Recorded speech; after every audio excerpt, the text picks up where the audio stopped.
Merdeka! Merdeka! Merdeka!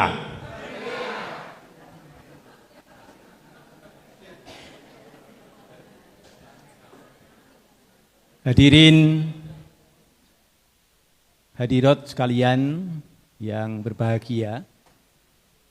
Hadirin itu hadir di dalam. Hadirat adalah hadir out di luar, banyak di luar.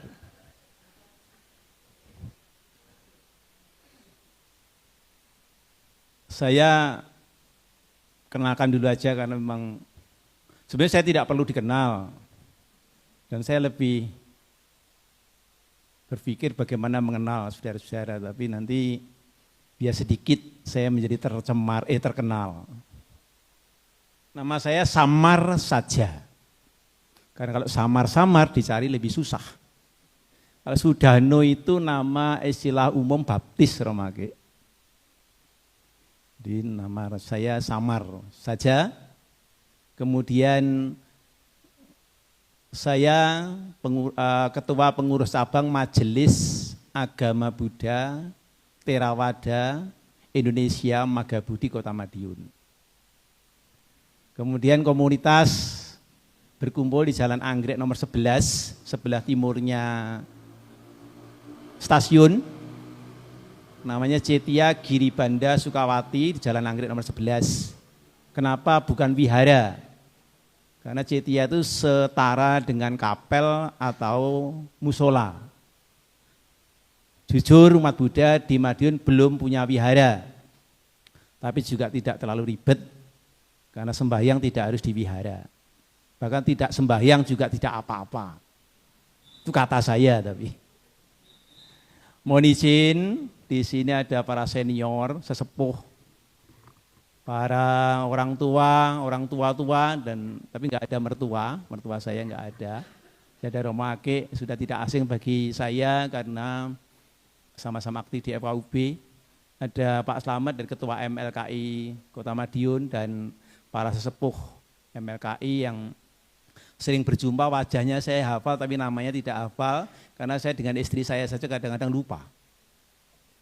Kemudian saya juga membawa pasukan, ketepatan di Magetan ada istilah lama KKN, sekarang PPM, ada mahasiswa PPM dari Sekolah Tinggi Agama Buddha Kertarajasa Batu Malang. Ini ada 3 berjubah kuning, ini masih calon biku.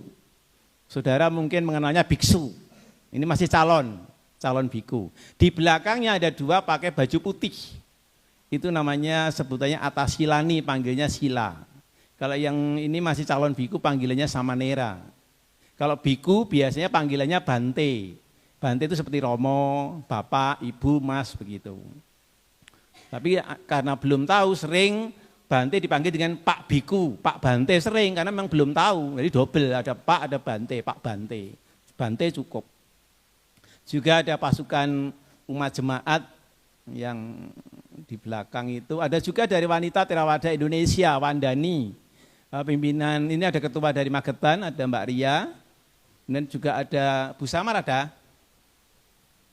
Bu Samar di belakang itu ada Bu Eli ya? Oh enggak ada. Ada Bu Samar, ketua Wandani Kota Madiun. Itu pengantar saya. Untung hari ini. Untung saya tidak disuruh berbicara. Karena pada saat saya diminta oleh Mas Haris, Ketua Gus Durian, saya menolak. Saya lihat di situ ada Gus Asad, ada Romo Ake, kemudian ada Bu Pendeta. Kalau suruh bicara, saya angkat tangan. Karena saya itu tidak pernah berbicara. Sekali waktu bicara saja membicarakan tentang orang lain. Tetapi malah saya didatangi oleh Mas Haris, tetap Pak Samar harus bicara. Nah, tapi setelah saya tanya waktunya 10 menit, padahal saya sudah menyiapkan materi sampai jam 12 malam ini. Nah, akhirnya saya walaupun malu dan takut, itu saya hilangkan. Saya bawa batur itu supaya saya tidak ngeredek, tapi tetap saja ini ngomel ini. Dan semakin tidak malu dan tidak takut, karena saya ingat, di ajaran Buddha itu ada namanya hiri dan otapa. Hiri itu artinya malu, Otapa itu takut. Malu berbuat jahat dan takut akan akibatnya. Karena saya ingat bahwa di sini yang berkumpul adalah orang-orang yang mencari kebaikan, yang muda, yang tua, yang setengah muda, ada yang satu legi, ada enggak itu? Satu legi itu setengah tua, lemu, ginu, gitu. Semua tujuannya kebaikan, sehingga saya memberanikan diri karena akhirnya saya tidak takut dan tidak malu untuk berbuat baik. Saudara-saudara sekalian, kalau saya tidak ikut bicara tentang Gus Dur, tidak nyambung nanti. Tapi kalau saya bicara harus testimoni tentang Gus Dur, saya lahir tahun 64, Gus Dur lahir tahun 40, agak jauh. Dan ketepatan saya tidak punya nasib baik untuk banyak bertemu dengan Gus Dur. Hanya 2 kali, di Caruban sekali, kemudian di tempat Pamuksan Joyoboyo sekali itu jam 12 malam, hujan deras, Gus Dur tetap rawuh. Sehingga saya lebih senang dengan menyampaikan kesan tentang Gus Dur. Kalau testimoni itu harus bukti. Nah, saya itu nggak pernah bersama-sama. Sekarang haul ke-17, ini juga diotak-atik orang Jawa 17 itu kalau dijumlah ke 16, dijumlah jadi 7. 16 kan dijumlah jadi 7. 1 dan 6. Bahasa Jawa, karena ini yang sama nerain dari NTT, NTB, Pitu enggak ngerti dia, supaya sekarang belajar bahasa Jawa. 1 dengan 6 sama dengan 7, 7 artinya Pitu. Pitu itu otak adiknya Pak Slamet, tapi itu Pitu, pitulungan. Pitutur, pituduh, pitungkas. Mudah-mudahan malam ini kita mendapat pertolongan, pitulungan. Mendapat pituduh, petunjuk hal-hal yang baik. Pitungkas, pesan-pesan yang baik. Tadi sudah mulai dari awal Romake juga sudah menyampaikan pesan yang luar biasa. Bu Pendeta juga luar biasa. Tapi kalau saya memang hanya biasa di luar. Itu tentang haul yang ke-16. Gus Dur baru saja dinanugerahi pahlawan nasional. Semua banyak yang juga mengenal Gus Dur adalah guru bangsa.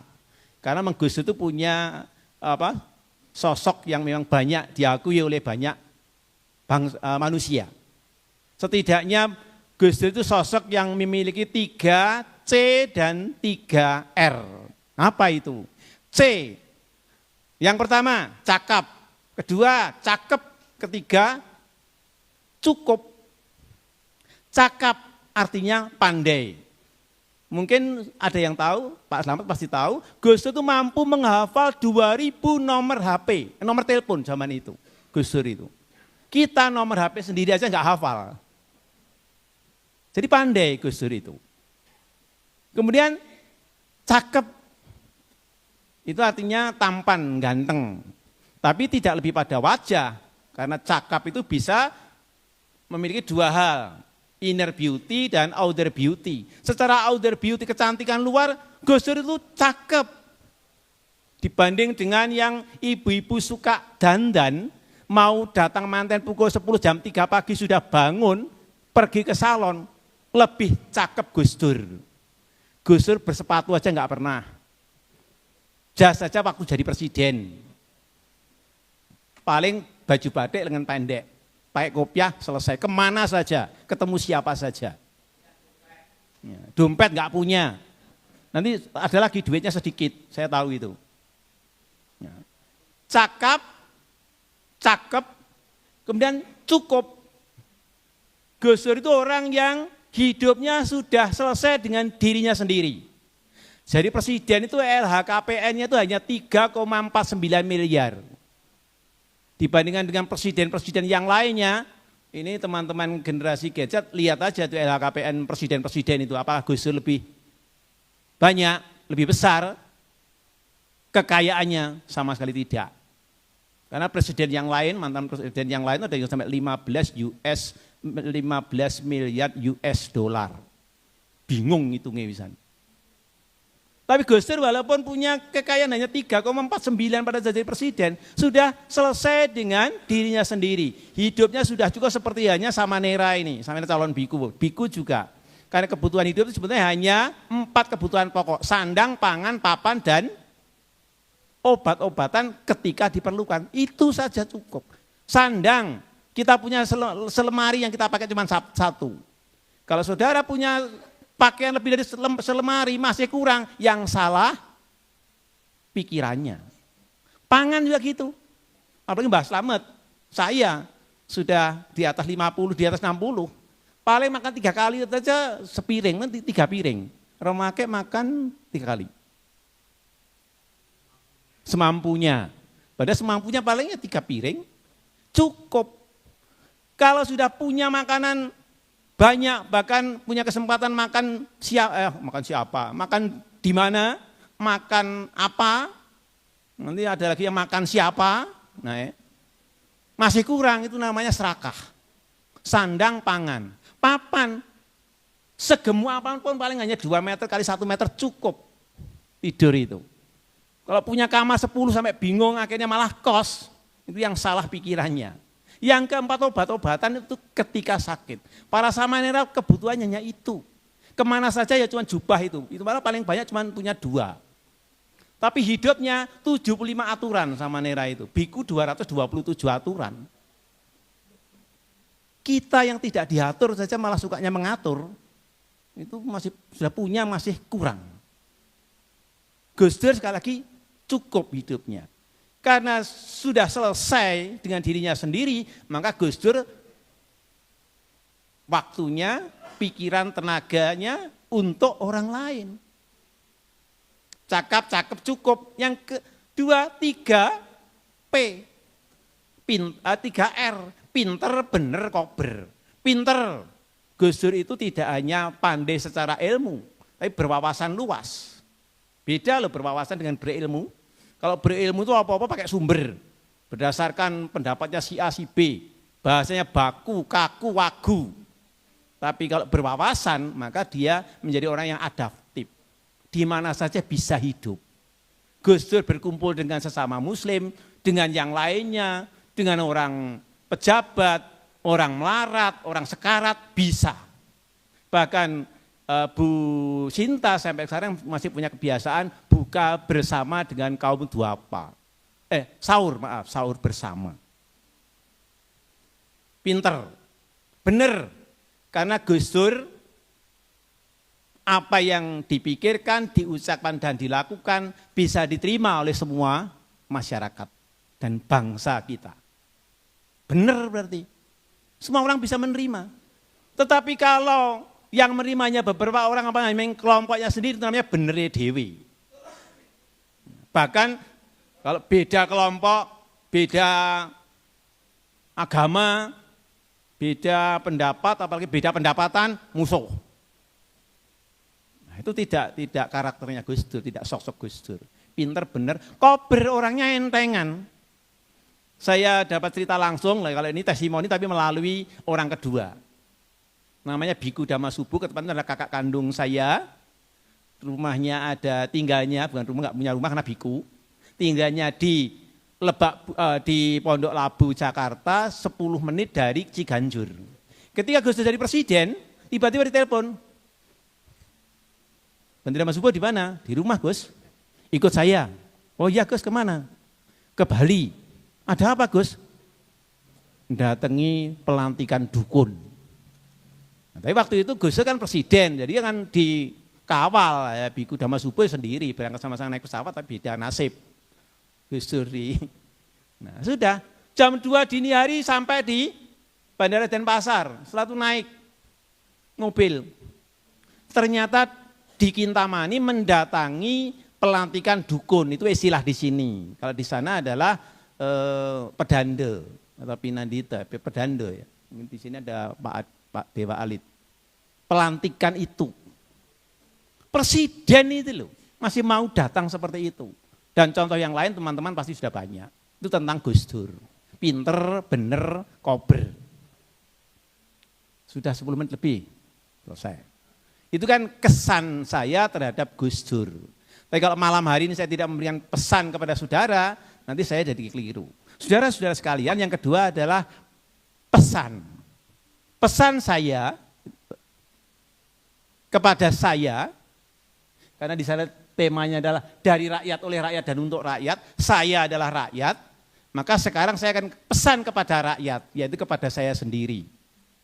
Nah, perkara saudara mendengarkan dan cocok ya silahkan, tidak cocok ya tidak usah repot, ya tidak cocok ya sudah selesai, disimpan saja. Kalau tidak cocok jangan dibuang. Dibuang itu diomongnya wong oke ya, malah banyak diketahui. Jadi kalau jelek jangan dibuang, disimpan. Nah, pesan saya membangun kehidupan saudara-saudara sekalian, secara membangun bangsa, itu sebetulnya ada 4 komponen, sama saja dengan bangunan gedung. Kalau bangunan gedung juga mesti ada 4 komponen. Komponen yang pertama apa menurut Anda? Bangunan gedung itu. Pondasi, betul namanya, pondasi. Yang kedua apa? Bentuk bangunan sesuai dengan keinginan dan kemampuan. Yang ketiga apa? Bentuk bangunan yang bagus, kalau nggak ada atapnya hujan, nggak bisa dipakai. Yang ketiga adalah atap. Yang keempat apa? Apa kira-kira? Di luar bangunan itu, di luar apa? Pagar, betul, pagar. Itu bentuk bangunan. Bagaimana implementasinya dalam kehidupan kita membangun kehidupan, baik kehidupan pribadi maupun kehidupan berbangsa dan bernegara. Pondasinya apa? Pondasinya ada 4, tekad, niat, keyakinan, dan semangat. Kalau hidup tidak punya tekad, niat, keyakinan, dan semangat, ibarat bangunan pondasinya rapuh. Saya tidak menjelaskan rinci, waktunya sudah habis. Tapi seperti Pak Slamet dan para sesepuh pasti tahu, coba. Kalau dulu mau berangkat pergi saja, dari depan rumah berhenti, terus ndonga, muni sing meng opo sama-sama tidak tahu. Tapi mesti begitu toh, nggih Mbah Slamet. Setelah itu geduk rumah ping 3, duduk baru mulai berjalan. Ndonga tekad, niat, punya keyakinan, tujuannya ke pasar. Yakin saya sampai di pasar. Ditambah dengan semangat berjalan. Ibu saya kalau jalan banter itu. Bapak saya sampai terbirit-birit karena jalannya banter. Tekad, niat, keyakinan, dan semangat. Anak sekarang nggak punya itu. Maka bangunan hidupnya adalah rapuh. Nggak kuat karena pondasinya tidak sesuai. Anak sekarang nggak kenal tekad, niat, keyakinan, dan semangat. Mau naik motor dari dalam rumah, motor dari starter keluar. Halaman tidak luas. Beda dengan zaman lama, halaman masih jauh dari jalan. Begitu cekak, keluar jalan kiri kanan ada motor rame. Tidak seperti dulu ada sepeda motornya kita diambu. Tipake motor diambu nggih Mbak Met. Dia sekarang ngambu tipak motor ya pesek hidungnya. Motor rame. Ini sepele tapi itulah yang hilang. Pondasi kehidupan hilang. Berarti pondasi membangun bangsa hilang. Yang kedua bentuk bangunan. Bentuk bangunan itu meliputi indera. 6 indera kita, mata, telinga, hidung, mulut, kulit, dan batin. Sekarang ini kita harus bisa mengendalikan hal itu. Kalau tidak, sekarang ini coba medsos. Serah seneng ajak-ajak. Lihat YouTube tidak cocok, komen. Dulu dipuja-puja, sekarang dipuji-puji, sekarang dimaki-maki, melu-melu. Karena kita tidak bisa mengontrol pikiran, ucapan, dan perbuatan kita. Itu singkat saja, kalau panjang nanti Surabayaran, suwi, apa itu. Guyon-guyon. Yang berikutnya yang ketiga tentang atap. Atapnya apa? Atapnya adalah kerelaan. Apa kerelaan? Sedekah, sedekah, dana, apalagi istilah lain. Kamu ada punya istilah. Berkerelaan intinya.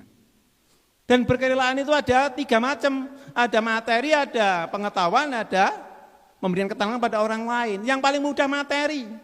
Entah itu uang atau apa. Tapi kalau sudah kita bicara sedekah biasanya di wihara pun ngomong sedekah dana meneh begitu. Nah, jadi melepas. Sebetulnya latihan melepas sebagai yang kita miliki itu adalah mengurangi keserakahan. Supaya hidupnya menjadi selesai dan cukup tadi. Yang terakhir pagar.